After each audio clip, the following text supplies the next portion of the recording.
I'm Creede Speake, and I member of the Arbuckle Conservation District. I've been a member for probably 60 years or maybe 70. Become a member back in the 1950s. When I started putting this ranch together, I started from nothing and just had leases and what have you. And most of this country in here was Chickasaw Indian country, and they farmed cotton and corn. And so nearly all this whole country had been farmed and was back to needle grass, and we needed to bring it back to native grass to where it was productive. And that's when I got started doing this.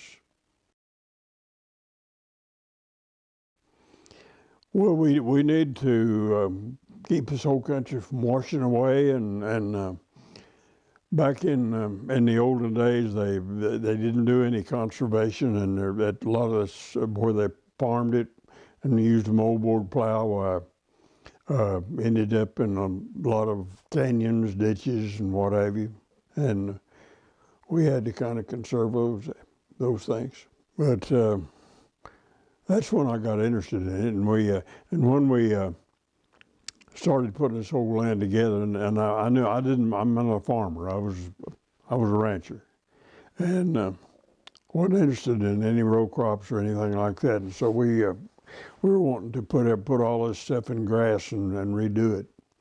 And that's when I got involved with the Soil Conservation District.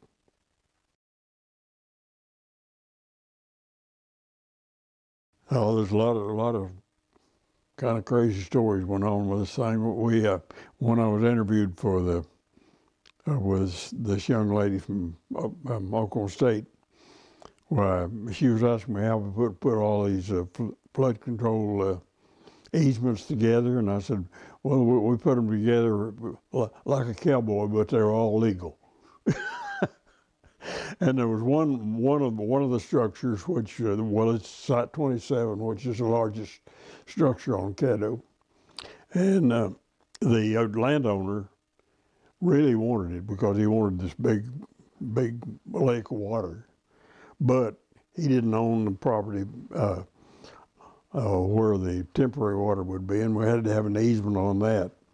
And I happened to know that that property that adjoined him was left in a state where they couldn't sell it, couldn't do anything with it. And I had luckily met Mr. Blankenship, and who was one of the heirs, and he was a lawyer in Oklahoma City. And I called him and asked me. He said, "Well," said, "you probably don't know this, but said I can't sell it to you. Can't do anything." And I said, "What are we talking about?" And I said, "All we want is the easement for the flood stage of the water, and otherwise there won't be anything else. I said, just that." And we talked a little bit, and he said, "Well," said, "I'll tell you what I'll do." I said, if I can deed it if I can get it deeded to the Soil Conservation District, said, "Would that be all right?" I said, "Sure." He said, "Well, we'll do a friendly lawsuit. I mean, a friendly condemnation." And so that's why we got that thing. And so we used that money, and then we sold that easement that he deeded to the district to the landowner that loved the thing, and we kind of got a little extra money. But it was all legal.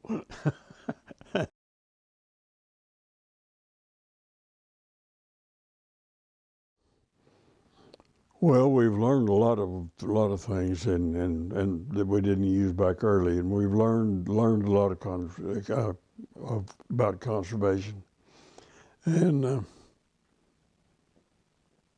we've benefited from it. Everybody's benefited from it.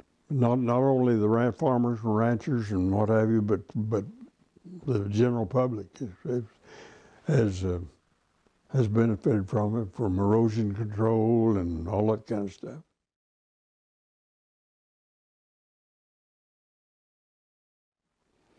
I'd want to get more people involved in it, and kind of try to educate the public that aren't involved in conservation, that what we are doing and what benefit we're providing for them, along with what it benefits us from.